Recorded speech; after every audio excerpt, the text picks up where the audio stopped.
ஆமா பாருங்க, அவரு ஒத்துக்கிட்டாலும் நான் ஒத்துக்க மாட்டேன். எனக்கு அவளை பார்த்தாலே சுத்தமா பிடிக்காது. எனக்கு நடக்கிற எல்லா கெடுதலுக்கும் அவதானே மாமா காரணம். அவ கூட எப்படி வாழ முடியும்? அவளை வச்சு அவ கொடுத்த கம்ப்ளைண்ட வாபஸ் வாங்க வைக்கலாம். ஹஸ்பண்ட் மேல எந்த ஒய்ஃபாவது கம்ப்ளைண்ட் கொடுப்பாளா? கண்டிப்பா வாபஸ் வாங்குவா. வாங்கித்தான் ஆகணும். கம்ப்ளைண்ட் வாபஸ் வாங்கிட்டான், ஓ வேலை உனக்கு திரும்ப கிடைச்சிரும். வேலை கிடைச்சிரும். அப்புறம் அவ கூட நான் சந்தோஷமா வாழ்வேன். யார் சொன்னது? டார்ச்சர் பண்ணு. இவன் கிட்டயா பிரச்சனை பண்ணுன்னு யோசிச்சு அவளை அளவையே. அவ திமிர அடக்கு. அவளை அடக்கி வழிக்கு கொண்டு வர முடியுமான்னு பாரு. ஒரு 6 மாசம் பாரு. வேலைக்கு அவளா அவ கதையை முடிச்சு விட்டு வேற ஒரு பொண்ண மாமா உனக்கு நான் கல்யாணம் பண்ணி வைக்கிறேன். ஒரே கல்லுல 2 மாங்கா. அவளை கல்யாணம் பண்றதுதான் ஒரே வழி. நாம இப்ப நேரா மண்டபத்துக்கு போலாம். நீங்க மாப்பிள்ளை வீட்டுக்காரங்களை பார்த்து பேசுங்க. என் மாமனாரை பார்த்து பேசுங்கன்னு சொல்றேன். உங்களுக்கே அதுக்கப்புறம் எல்லாம் சரியா வரும்னு தோன்ற மூர்த்தி, நீங்க எடுக்க போற முடிவுல தான் உங்க குடும்பத்தோட எதிர்காலமே இருக்கு. அதை மட்டும் ஞாபகம் வச்சுக்கோங்க. சமையல் வேலை காய் கட் பண்ணதோட நிக்க காலையில கல்யாணம் இருக்குதா இல்லையா? சமைக்கவா வேண்டாமா? கல்யாணம்னா தடபடலாம் நடக்கும். நீங்க போய் சமைக்கிற வேலையை பாருங்க. சரி. என்கிட்ட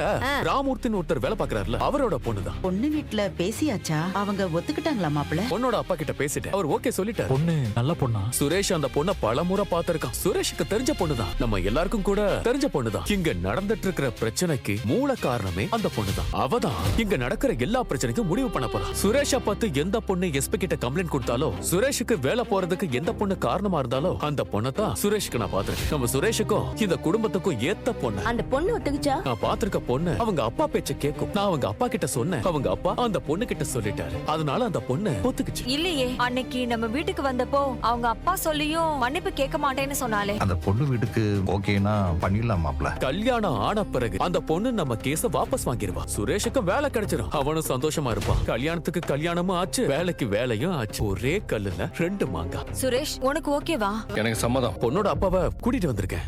கார்ல தான் ஏசிய போட்டு உட்கார வச்சிருக்கேன் மாமா. நான் போய் கூட்டிட்டு வந்துடுறேன். சரி சார். இவர்தான் ராமு. வணக்கங்க. வணக்கம் சார். ராமூர்த்தி, நீங்க பொண்ணு கொடுக்க போறது இந்த வீட்டோட 3வது வாரிசு. என்னோட மாப்பிள்ள பேரு சுரேஷ். எங்களுக்கு இந்த கல்யாணத்துல சம்மதம் தான். உங்க பொண்ணு எங்க வீட்டுக்கு வந்தா நாங்க நல்லபடியா பாத்துக்குவோம். எங்க சொந்த பொண்ணு மாதிரி பாத்துக்குவோம். கல்யாண ஏற்பாடையெல்லாம் நாங்க முழுசா பண்ணிட்டோம். நீங்க பொண்ணை கூட்டிட்டு வந்தா மட்டுமே போதும். என் பொண்ணு இவருக்கு கொடுக்க சம்மதம் தான். மாமா சரிங்க. போயிட்டு வந்துடுறேன். வாங்க. வாங்க ராமூர்த்தி, போலாம். காலையில 6 மணிக்கு டான்னு மண்டபத்துல இருக்கு. எனக்கு சம்மதம் தான். ஆனா என் பொண்ணுக்கு தான் ஓகே இல்லைன்னு எந்த கதையை என்கிட்ட சொல்லக்கூடாது. ஏன்னா உங்க பொண்ணை சம்மதிக்க வைக்க வேண்டியது உங்களுடைய பொறுப்பு. நம்ம அழகுமதிய ரங்கராச்சாரோட மச்சானுக்கு கல்யாணம் பண்ணி வைக்கணும்னு கேக்குறாங்க. நாளைக்கு காலையில முகூர்த்தம்.